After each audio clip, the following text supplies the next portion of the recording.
बिस्मिल्लाहिर्रहमानिर्रहीम। अस्सलामु अलैकुम। क्या हाल है आपके? सब खैरियत से है जी। दुआ है अल्लाह ताला से कि अल्लाह ताला सबको खैर आफियत से रखे जी। जैसा कि मालूम है आपको, आजकल फिर एक बीमारी दोबारा से आ गई है, कोरोना। तो खुदारा अपने अपने और अपने बच्चों का ख्याल रखें। बच्चों को भी ज़्यादा बाहर ना घूमने दें। गवर्नमेंट की तरफ से छुट्टियां आ गई हैं। अब माँ बाप का फ़र्ज़ है कि वो अपने बच्चों की हिफाजत करें और अपने बच्चों को ज़्यादा बाहर ना जाने दें और उनको सब बताएं, सैनिटाइज़र, हाथ धोना और सब चीज़ों का उनको बताएं बच्चों को। और अपनी और अपने बच्चों की और अपने घर वालों की हिफाजत करें जी। ये देखें, मैंने पुदीना लिया, चटनी बनाई और पुदीने की जो डंडियां हैं उनको एक गिलास पानी में डाल के तो मैंने किचन की विंडो में रख दिया। आप देखें, पुदीने की ताज़ा पत्तियां निकलना शुरू हो गई हैं और इनके रूट्स निकलना शुरू हो गए हैं। ये देखें, ये जी, ये इजीली आप अपने घर में ग्रो कर सकते हैं। इसको मैंने किचन की विंडो में रखा हुआ है। बहुत अच्छी प्यारी खुशबू आती रहती है सारा दिन। और इसके साथ साथ मुझे ग्रीन प्याज बहुत पसंद है। तो आजकल सीज़न है। मैंने इस तरह एक कप में पानी लिया, हाफ मैंने पेप्सी 7 अप की बोतल को काटा, उसको इस तरह पानी में रखा। ये देखें ग्रीन प्याज,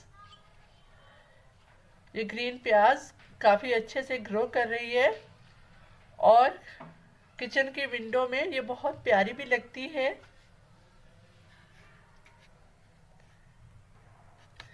जी। आज आपी जी के किचन में आपको बताया जाएगा कब्ज़ का इलाज। आप यकीन माने, ये इतना अच्छा है, इतना अच्छा है। अगर आप 10 से 15 दिनों तक ये आप रेमेडी यूज़ करेंगे तो आप ये आगे दूसरों को बताने पे मजबूर हो जाएंगे। ये बहुत जी। इसमें सिर्फ 2 चीज़ें हैं। एक है इसबगोल का छिलका और दूसरा है ऑलिव ऑयल। आपको पता है इसबगोल का छिलका कितने उसके फ़ायदे हैं। कब्ज़ के लिए अच्छा है, शुगर के लिए अच्छा है, ब्लड प्रेशर के लिए अच्छा है, बहुत सी और वेट कम करने के लिए बहुत हेल्पफुल है। तो ये बहुत अच्छा होता है। और ऑलिव ऑयल तो आपको पता है शिफा ही शिफा है। तो इस नुस्खे को बहुत आसानी से बनाया जाता है जी। ये नुस्खा बहुत आसानी से बनता है लेकिन इसके फ़ायदे बहुत हैं। आप ये ना सोचिएगा कि ये 2 चीज़ें हैं और इनका फ़ायदा नहीं होगा। ये बहुत अच्छा है, बहुत फ़ायदेमंद है।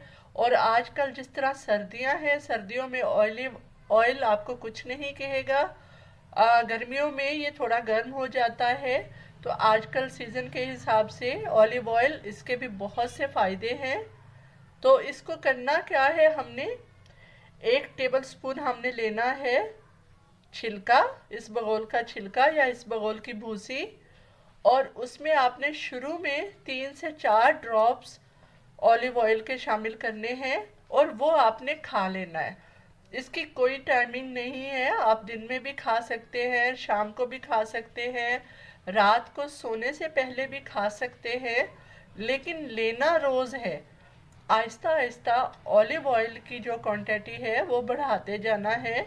मतलब पहले 3 ड्रॉप्स हैं, फिर 4 ड्रॉप्स हो जाएंगे, फिर half tea spoon.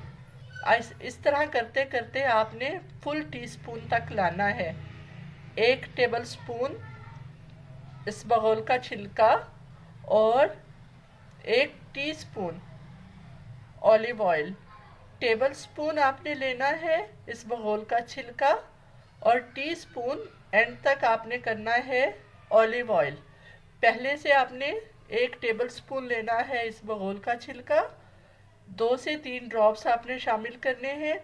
Aahista Aahista drops की आपने मिकदार बढ़ाते जाना है और फिर आपने 1 टीस्पून तक लाना है।